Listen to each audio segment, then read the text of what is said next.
आज हम class 8th का चैप्टर नंबर 2 मैथ्स का linear equations in one variable करेंगे। सबसे पहले मन में क्वेश्चन आता है कि ये जो वन वेरिएबल है या फिर जो लीनियर इक्वेशंस है ये क्या होता है।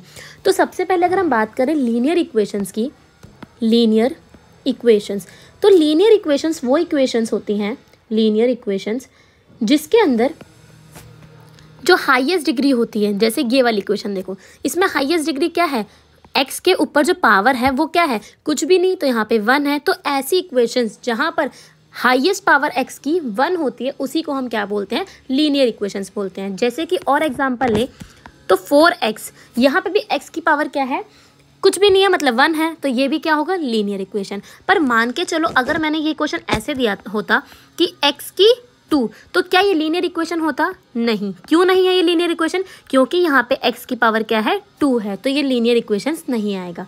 अब उसके बाद आया दीदी ये वन वेरिएबल क्या होता है। वन वेरिएबल, वन वेरिएबल का मतलब होता है, अगर आपको सबसे पहले पता होना चाहिए कि वेरिएबल क्या होता है। वेरिएबल समझने से पहले दो चीज़ और होती हैं, एक होता है वेरिएबल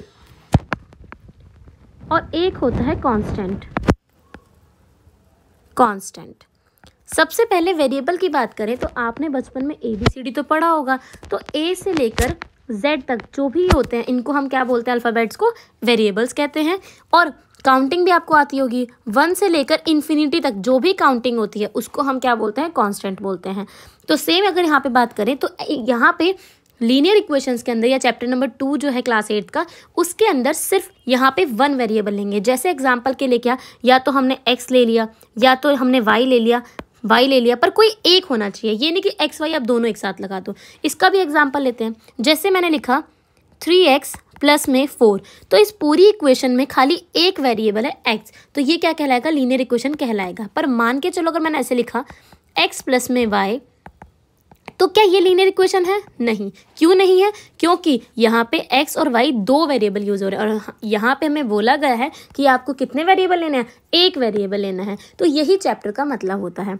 अब अगर हम बात करें कि इसके कुछ क्वेश्चंस लेके देखें तो यहाँ पे 2.1 एक्सरसाइज 2.1 के कुछ क्वेश्चन दिए हुए हैं, उन्हें सॉल्व करते हैं। ठीक है, मैं यहाँ पे पेन चेंज कर लेती हूँ, थोड़ा डिफरेंट कलर लेते हैं, ब्लू।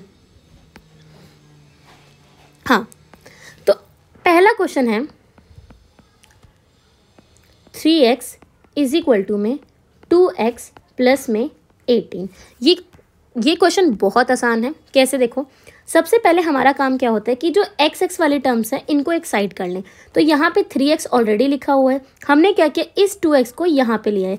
अब याद रखना कि भंडारे की लाइन में क्या है, ये पीछे आ रहा है, तो ये पीछे अगर आ रहा है तो ये पीछे ही लगेगा, मतलब इसको आप आगे नहीं लगा सकते। सेम वैसे ही राशन की लाइन में अगर आप आगे लगे हो तो क्या आप किसी को आगे लगने दोगे, नहीं लगने दोगे। तो यहाँ पे ऑलरेडी 3 पहले लगा हुआ था, तो ये जो 2 भैया हैं वो पीछे लगेंगे। इक्वल टू में 18 का 18, 3 में से 2 गए, कितने बचे, खाली 1 बचा, 1x। पर यहाँ पे जब भी कभी 1 बचता है तो हमें उसे लिखना होता नहीं है, तो हम क्या लिखेंगे, खाली x लिख देंगे, x इज इक्वल टू में 18। तो यहाँ पे x की वैल्यू क्या आ गई, 18।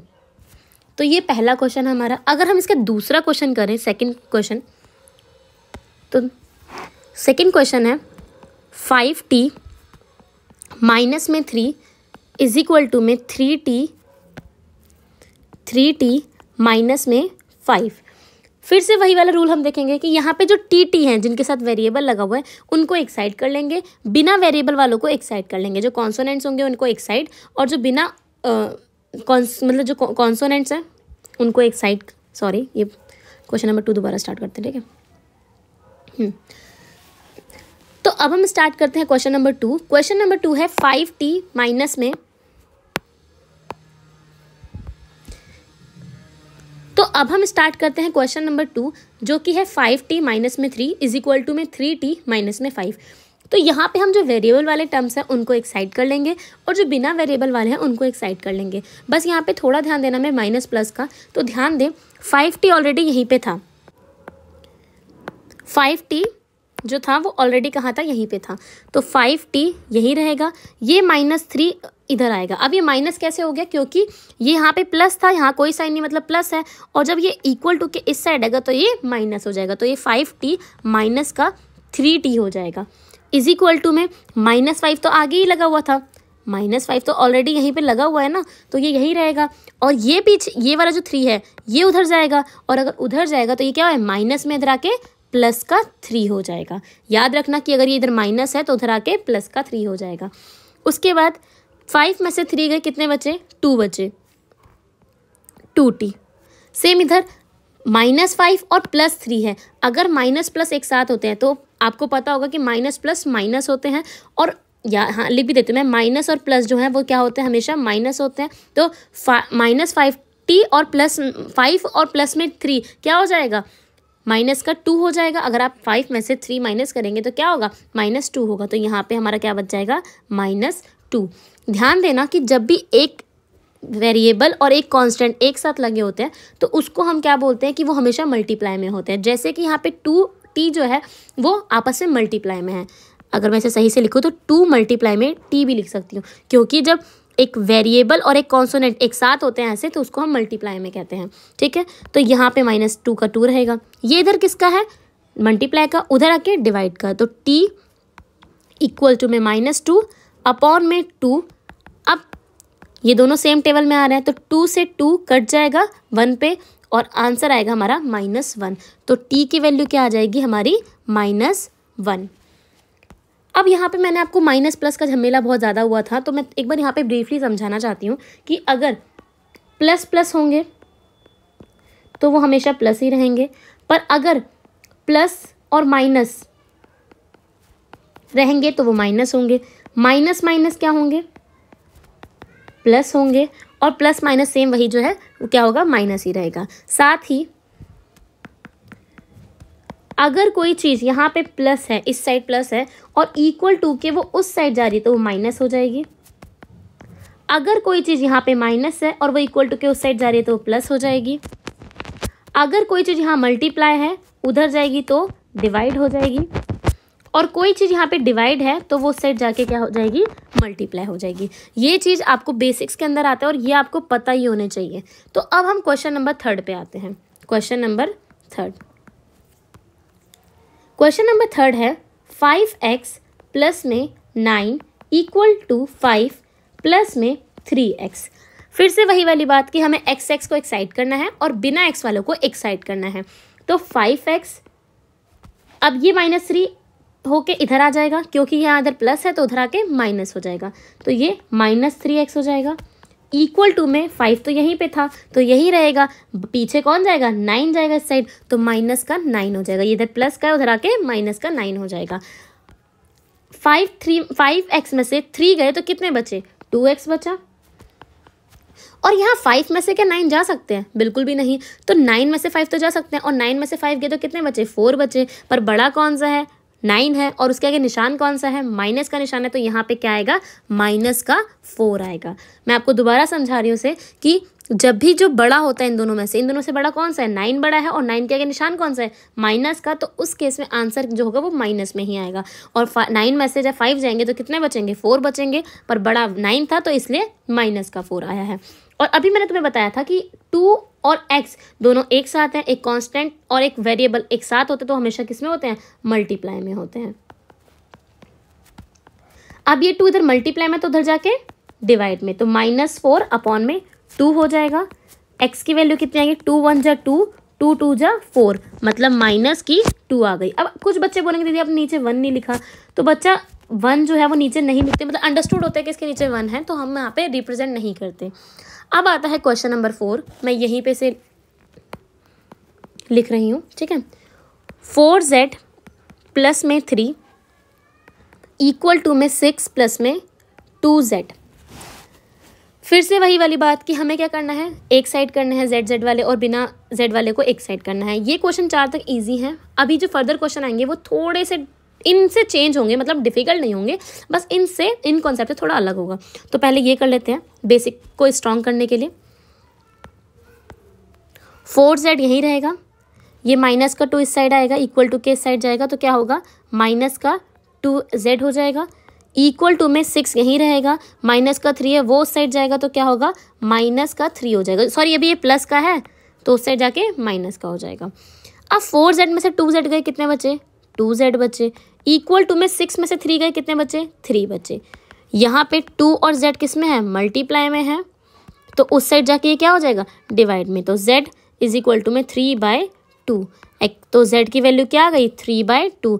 अगर आप इसको और फर्दर सॉल्व करना चाहते हो तो z की वैल्यू क्या आएगी?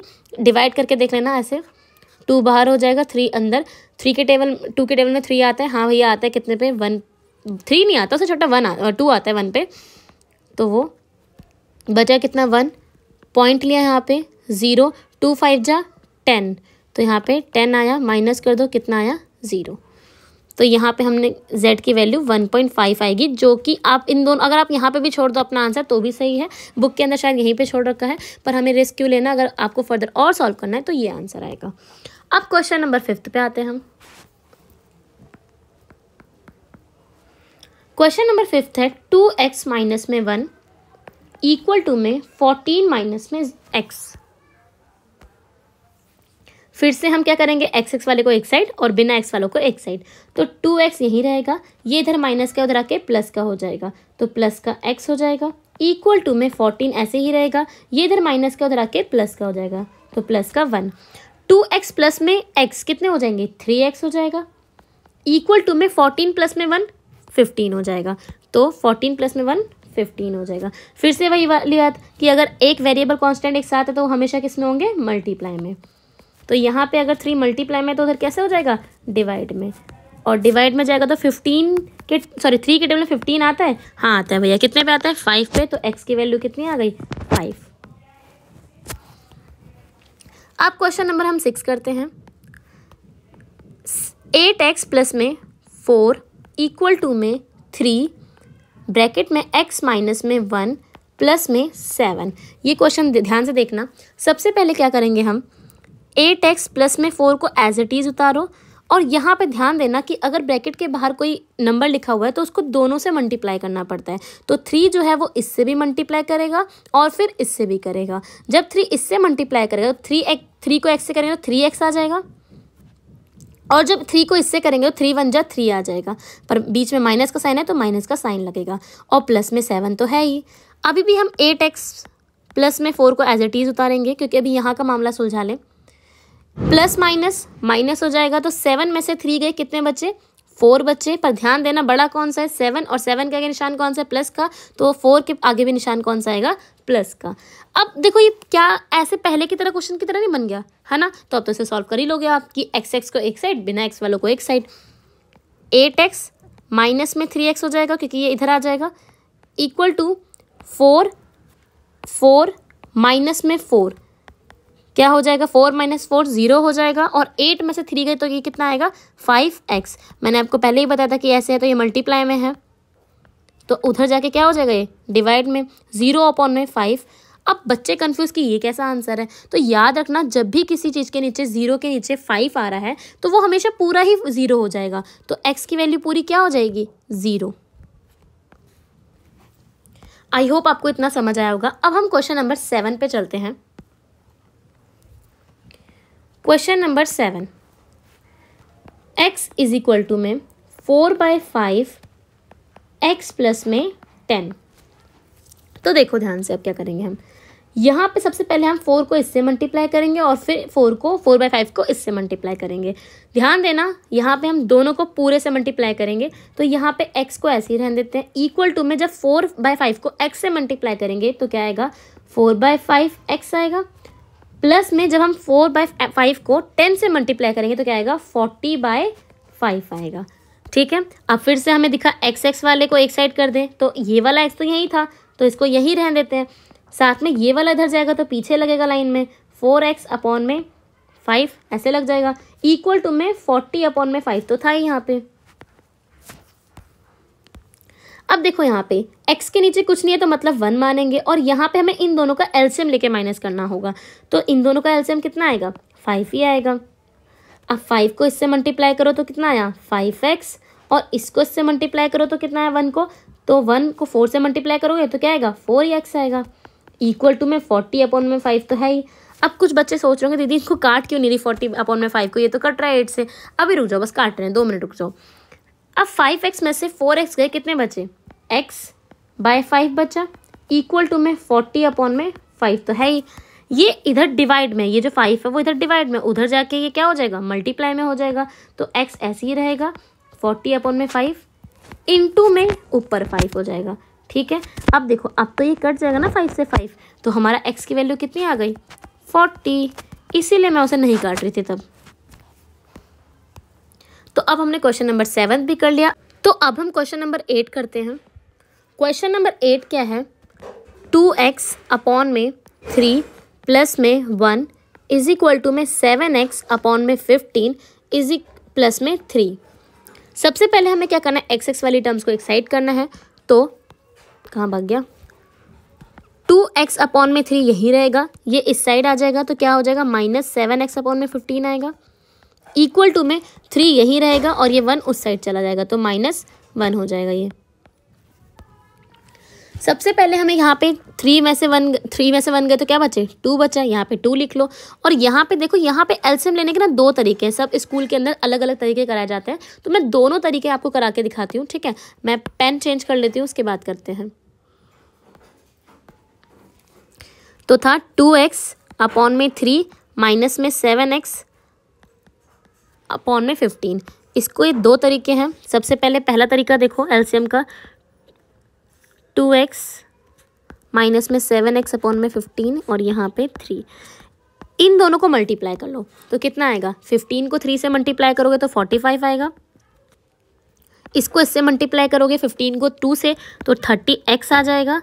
और सेम इसको इससे मल्टीप्लाई करोगे तो कितना आएगा, 21x आ जाएगा। 30 में से 21 गए तो कितना आएगा, 9x/45। और इक्वल टू में ध्यान से देखो 2 भी तो था भैया, तो इक्वल टू में 2 लगा दो। ठीक है, यहाँ पे क्या 9 और 45 कट नहीं रहे, हाँ कट रहे हैं, 9 1 जा 9 और 9 5 जा 45 है ना।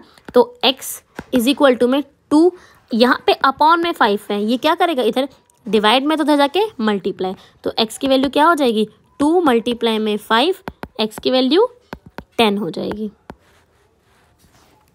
इस वाले तरीके के अकॉर्डिंग।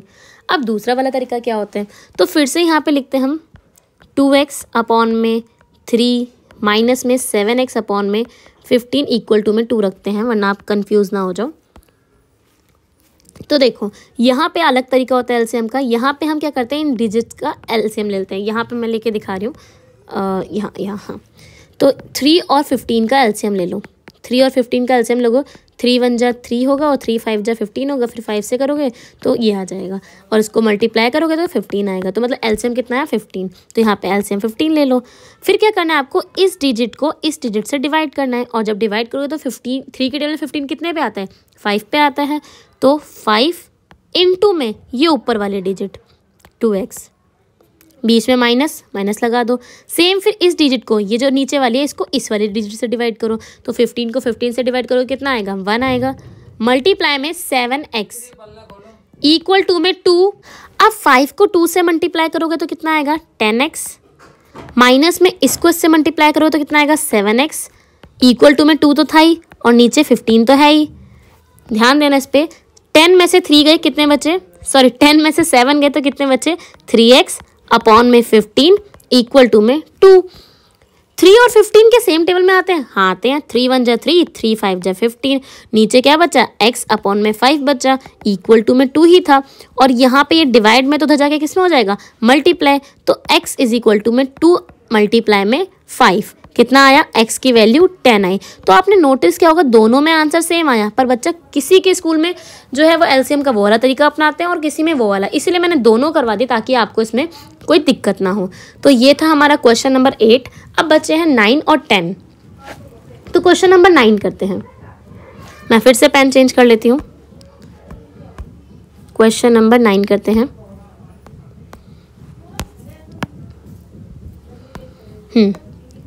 क्वेश्चन नंबर 9 क्या है, क्वेश्चन नंबर 9 है 2y प्लस में 5/3 इज इक्वल टू में 26/3 माइनस में y। फिर से वही y को एक साइड, x को एक साइड। तो 2y ये माइनस का y तो धरा के प्लस का y हो जाएगा, इक्वल टू में ये इधर 26/3 यहीं रहेगा और ये उस साइड चला जाएगा, तो क्या हो जाएगा 5/3 पर माइनस का, क्योंकि इधर प्लस का था तो उधर आके माइनस का हो जाएगा। 2y प्लस में 1y कितना हो जाएगा 3y इक्वल टू में इन दोनों का यहाँ पे जब बेस सेम होता है तो सेम डिजिट लिख देते हैं, तो नीचे सेम लिख देंगे और ऊपर भी सेम लिख देंगे। 26 माइनस में 5 क्या आया 3y इज इक्वल टू में 26 में से अगर हमने 5 माइनस कर दिया तो कितना बचा 21/3 तो है ही, इसको डिवाइड कर दो 3 1 जा 3 3 7 जा 21। अब पर यहाँ पे ये तो हो गया डिवाइड, पर बचा क्या 3y इज इक्वल टू में 7। और मैंने बताया था जब दो टर्म्स एक साथ हों वेरिएबल और कांस्टेंट तो वो मल्टीप्लाई में होते हैं, तो अब ये इधर जाके डिवाइड में हो जाएगा, तो y इज इक्वल टू में 7/3 जो कि हमारी y की वैल्यू आ जाएगी। अब क्वेश्चन नंबर हम 10th करते हैं जो कि लास्ट क्वेश्चन है इस वीडियो का। 3m इज इक्वल टू में 5m माइनस में 8/5। फिर से mm वाली डिजिट को एक साथ, तो 3m यहाँ पे था ये इधर आएगा तो क्या हो जाएगा माइनस का 5m इक्वल टू में माइनस 8/5 तो था ही। अब 3 में से 5 जाएंगे तो क्या बचेगा माइनस में ही बचेगा, मतलब 3 में से 5 तो जा ही नहीं सकते, तो 5 में से 3 जाएंगे तो कितना बचा 2m बचा। पर बड़ा कौन सा है 5 और इसका आगे निशान कौन सा है माइनस का, तो कौन सा निशान होगा माइनस का इक्वल टू में -8/5 तो है ही। अब हमें क्या है m की वैल्यू निकालनी है, तो हम इस 2 को क्या करेंगे उधर भेज देंगे। मैंने बताया था कि दो वेरिएबल और कांस्टेंट एक साथ हो तो क्या होगा वो मल्टीप्लाई में होंगे, तो हम इसको ऐसे लिख देंगे। अब ये मल्टीप्लाई में है तो उधर जाके क्या हो जाएगा डिवाइड में, तो m इज इक्वल टू में -8/5 इंटू में माइनस का 2 नीचे आ जाएगा, माइनस से माइनस कैंसिल हो जाएगा और 2 1 जा 2 2 4 जा 8, तो यहाँ पे वैल्यू क्या आ गई m की 4/5। आई होप आपको यहाँ तक 10 तक की क्वेश्चन समझ आए होंगे और अभी यहाँ पे 2.1 पूरी हो गई है। अब हम जो है 2.2 या फिर उसकी जो आगे वाली एक्सरसाइज है वो फर्दर आगे वाली क्लास में करेंगे। अगर आपको ये क्वेश्चन समझ आ रहे हैं तो प्लीज़ लाइक करें, शेयर करें, सब्सक्राइब करें और अपने उन दोस्तों को ज़रूर भेजें जिनको मैथ्स डिफ़िकल्ट लगती है, शायद इससे उनको मैथ्स ईजी लगने लग जाए, तो अपने दोस्तों की हेल्प करें